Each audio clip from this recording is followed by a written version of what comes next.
All right, good morning, everybody. Welcome to Virtual Snow Day School.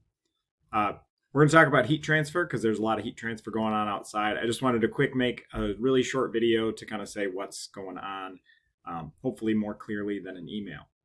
So if you go to week 2, a couple things going on. So first, bumped homework back to next Monday.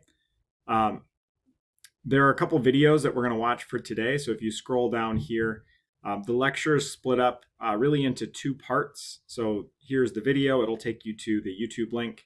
And then right below the video, you'll see a note outline. So I'm going to click on that.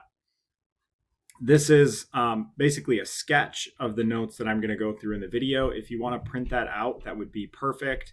And then you can add to it as you go. Otherwise, you're welcome to watch the video a little slower, pause it, and create your own notes from scratch. I also have the completed notes, which are after I've gone through the video. This is now with my new notes in blue. So there are really 2 parts to the video. The first one is the heat diffusion equation, this guy, part 1. It's a lot of math, not math that I'm going to expect you to do all by yourself on your own. It is math that we'll see again later in the course as well. So I wanted you to see it in all of its glory here in this first video.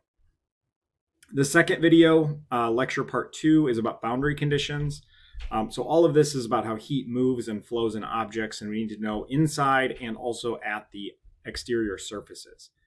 Again, you have the note outline and the complete notes for that video. That one's a little bit shorter, maybe only 7 minutes. Then this last video, part 3, is an example problem where we actually take this big ugly mess and use it. This one, we're going to do an example problem all together in class on Monday. So you can kind of decide how you want to use this. If you want to get started on the homework, you're going to want to see an example problem.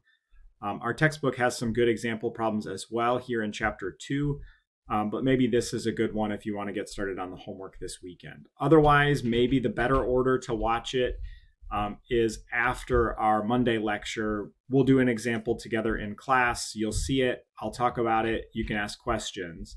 And then maybe it makes sense to come back and watch this video as a second example problem. Again, either way I think is totally fine, whether you want this guy to be your first example problem or have it be a second example problem that you use to understand how we're going to use this heat diffusion equation.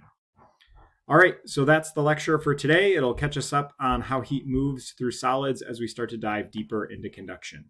So I'll see you on the other videos.